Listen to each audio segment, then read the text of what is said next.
Oh, okay. I don't know why I was like stalled out there for a second. Welcome to Cat the Minion YouTube channel. My name is Teresa, but you can call me Cat. I'm doing an energy report. I'm actually going to be talking about artificial intelligence and transhumanism. So this is based on something I said to someone else in an email in response to part of a conversation. Um, So let me just read what I wrote and then maybe I can explain it a little bit more. Okay. So there's some people that consider transhumanism and they want to move forward in the future as upgrading the human body, right? I think, is it Daft Punk, Better, Faster, Stronger? Um, Now, the way that I see it in terms of going like full cyborg or transplanting yourself into a computer somehow. I think I think of it as a loss of soul, and it's just the way that I relate it in my head is like deep soul music, right? It's like what happens when you take the soul out of it? What happens when you change 432 to 440 and then auto tune it, you know? Um, And I think that's what would happen if you make yourself more artificial than meat. Um, I do think some of it has to do with energy, right? The soul vibration has to do with a certain type of energy or a certain amount of energy, uh, or a certain ability to flow with energy. Um, right, so in terms of data processing, right? Because our brain has like so many millions of terabytes or whatever. Um, but we have like a in our software, right? Because it's wetware. Um, so when I think about artificial intelligence and the future of humans, I actually do go back to Robert A. Heinlein. Now I don't. I've reread some of the books recently, and they don't hit me the same as they did when I was in high school. Maybe it's the times, but it's really hard for me to get past the incest in Robert Heinlein's books. Like maybe in the future it's not as like gross, but I'm like, dude, what the hell? When I read them, I'm like, can you not? So, but aside from that, his science fiction is highly predictive of where we're going, right? I remember. Oh, okay, so yeah. So in his books, there's at least two computers that were artificially intelligent. They became sentient enough where they wanted to be human. Is it the $6 million man or the Bionic Man or the 200 whatever, that Robin Williams movie? He was a robot and he wanted to be a human. It's kind of the same thing. So the Bicentennial Man, that's what it was called. Um, Now I don't know if it's just wishful thinking to think that a machine that's tied to the wall, basically a computer, would want to be human. Like, oh, well, why would you want to be artificial when you can be a real person, right? But, I mean, if you're a hunk of metal tied to the wall, or you're embedded into a spaceship, maybe you want to be able to move around. Maybe you want to do sexy times. You know, there's certain things that machines can't do that people can do. It's not just eating food and boning. There's you know, making music, speaking, singing, art, and just sort of running around. You know, there's a certain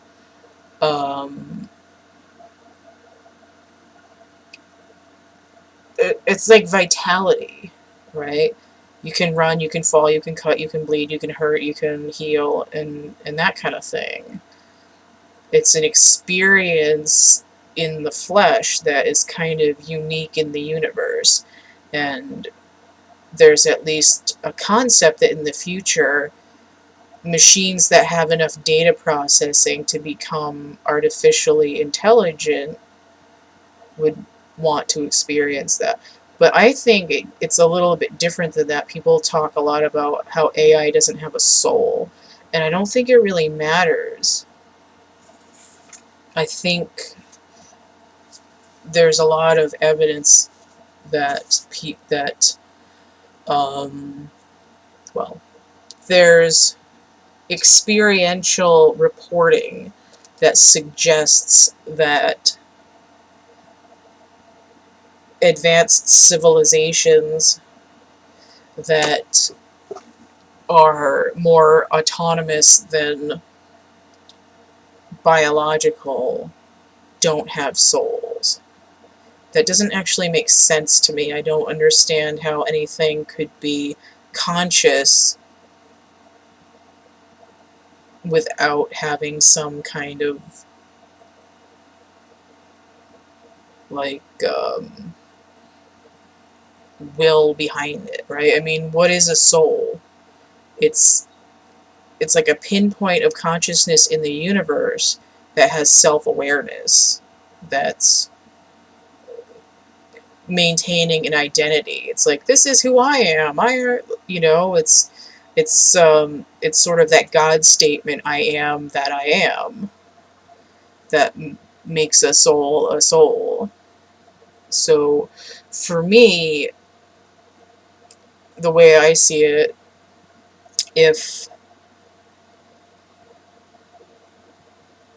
a computer or a robot or a spaceship or your iPhone had enough data processing to get to a similar amount of processing as our brain, I don't think we're, at least publicly, not there yet.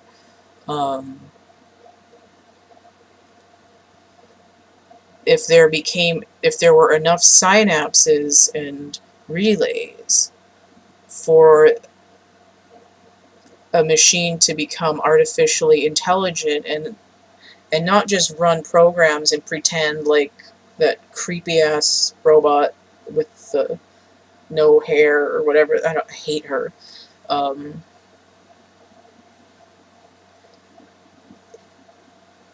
where was I going?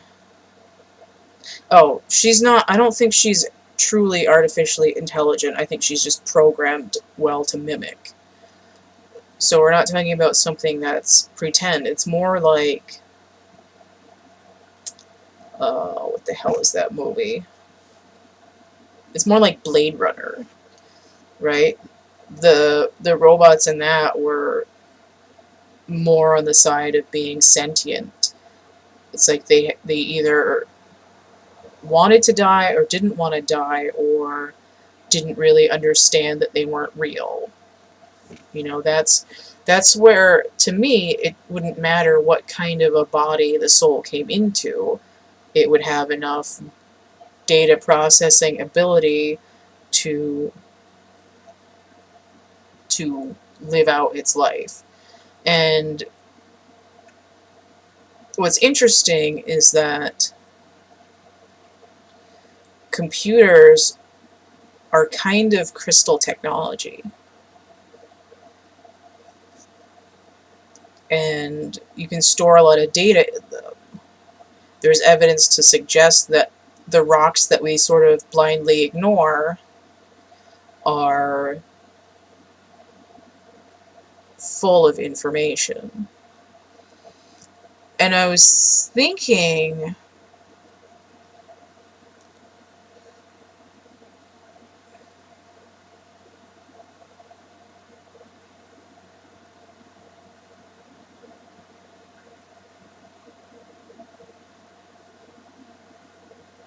I'm just reading what I wrote again. Hold on.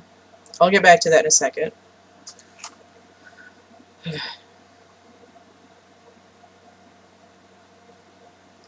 So let me go back to the Robert Heinlein thing for a second. And so here's what I wrote the other day, or last night, or whenever the hell it was. We could surmise that if an AI gained enough data processing, a soul would be able to come through. Right? There were at least 2 computers in the Heinlein books that had themselves transplanted into a prepared, read, cloned, or genetically engineered human body because they wanted to be a real boy, or in at least one case, a girl. So there's this human desire now, which is what they talk about in transhumanism. There's a desire to be superhuman. But the other polarity of that spectrum is a Pinocchio syndrome, where the non-meat conscious entity soul wants to be material. They want to be biological and physical, right? Pinocchio. They want to be a real boy. Okay. So there's also an issue of how artificial intelligence resonates. If it resonates linearly, right, because it's a machine, then it's fucked when it encounters the curvature of energy in the... Here's my drawing from before. I did another energy report. So here's a simple segment of the energy in the universe. It's round. It has this overlapping spherical or toroidal structure. It's curved. Okay. So in that way, the machines have limitations if they can't resonate with the curves. Like we, as a meat person, an organic, biological, organic person, let's say, instead of artificial. As an organic person, we could convert over time into energy, right? We can evolve to be higher energy and less dense. And then I put, however, AI might be what we've called silicate-based life forms, and then I put like rocks. Though they'd still rely on carbon bodies if there's steel involved. And I put, our carbon-based life forms are more mutable.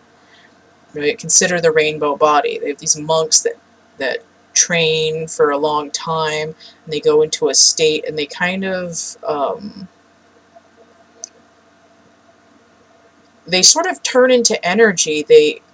They kind of explode into rainbow light, and their body shrinks down to a little tiny ash figure. Right? There might be like a couple of teeth or a couple of fingernails in there, and then just dust. And it's supposedly been observed like at least a half a dozen times, and there's detailed paintings of it as well. If you're interested in that, check out William Henry. You might recognize him from Ancient Aliens, but that show's a little bit kind of cheesy. But if you go and see the people on that show and go and watch their lectures, it's way less cheesy, and they have really detailed, interesting, occult-style information. So that's the rainbow body. And that's one way in which we, as a biological, organic being, might be able to mutate into energy.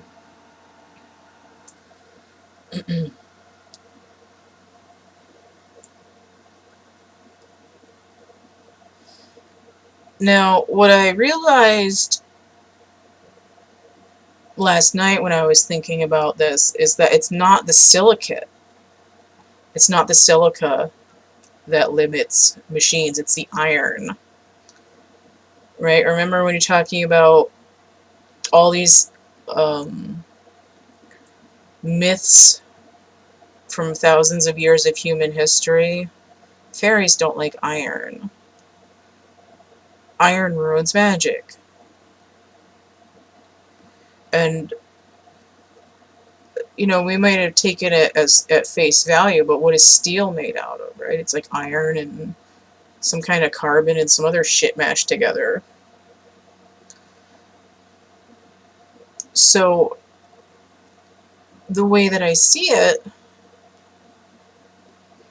machines are essentially equivalent to iron, and not the difference between carbon and silica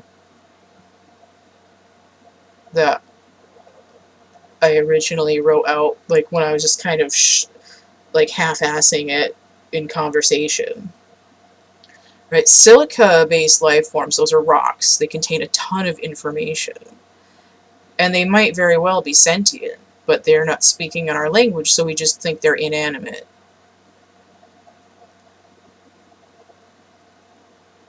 But people in the woo community, like you try to steal their crystals and they will cut a bitch because they know there's something going on there, right? There's information being conveyed. There's some kind of consciousness within them. And there's other life forms in, at least on Earth, but that are silica based. There's some like worms or something. But, you know, out in the universe, there's probably planets full of silica-based life forms that all you have to do is drop the silica in instead of the carbon, and you got a crystalline organic being. We don't see that much here. So the main difference is that machines are sort of representative of iron. So from that point of view, like, isn't artificial intelligence limited to its housing, to the iron housing? You know, like, but they're also electric, right? Electricity. And I'm like, okay, well, Wi-Fi, right? You can send a signal. So you could, you know, you can beam that shit over a distance. You could send your artificial intelligence consciousness can, you know, maybe get in with the airwaves. But you'd have to have a receiver to get them. Right? So can an artificial intelligence really astral travel? I mean, that's kind of the issue. If there's enough data processing to pull the soul into the material world to exist in that housing, would they be stuck there or only able to go from one iron housing to another? Or would that artificially intelligent soul be able to astral travel? Or would they only be able to do that if they got transplanted into a cloned body? I don't know. So I think this is kind of the frontier of what it means to be incarnate. And we're kind of getting there, so maybe we'll find out in the next couple hundred years. I'm interested to see what other people think about that.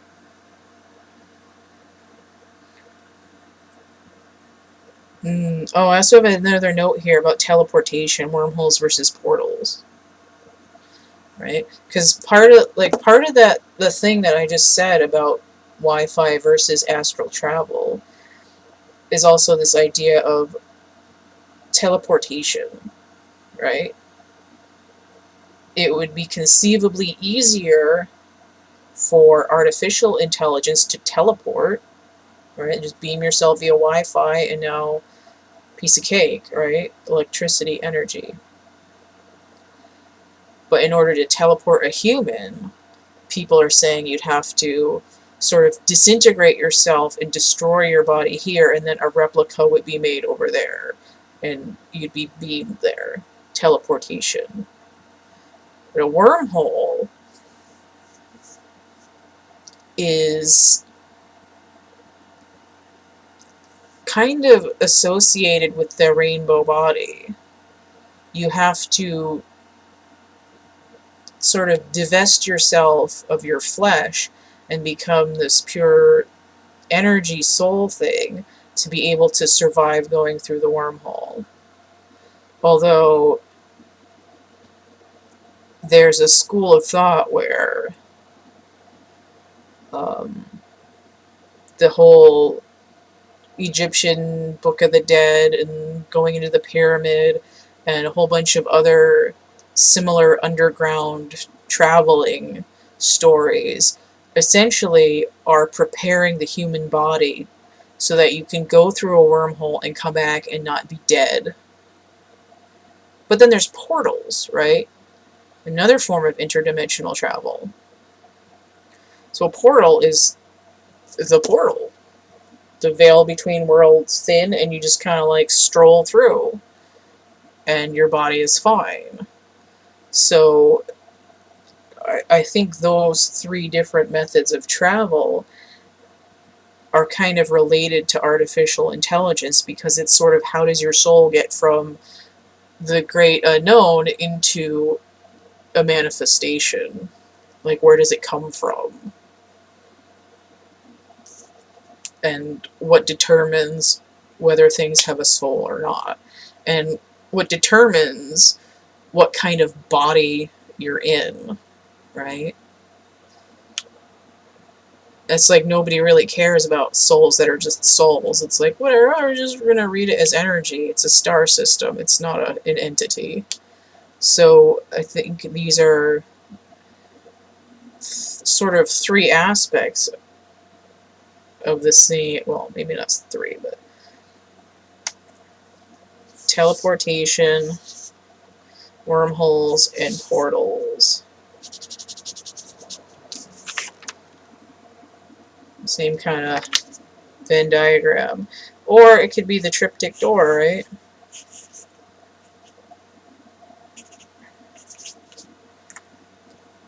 You could teleport, you could chuck into a wormhole, or you could just walk right through the portal in the middle.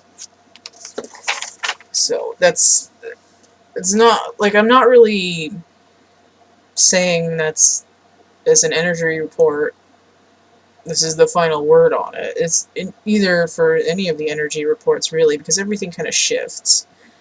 But it's something else that I was kind of spirit slapped into talking about, and then I got nervous, and then I'm like, I just need to do it and get it over with, so here we are. Consider the portals. And the machine people! Alright, so if you want to get an actual tarot reading, and have me not choke on my own saliva, choked on my larynx, you can check out the description box of my infomercial video. It's linked below this one. It's like a tutorial and guide to what I have available. I also have the same information. You can email me, thecatcamebackatcamp@gmail.com, and I'll get you that. Also, with the list of tarot readings, I have actual art items, like my chapbook packs, which is images and little bits of poetry that are designed to be synchronicity stimulus.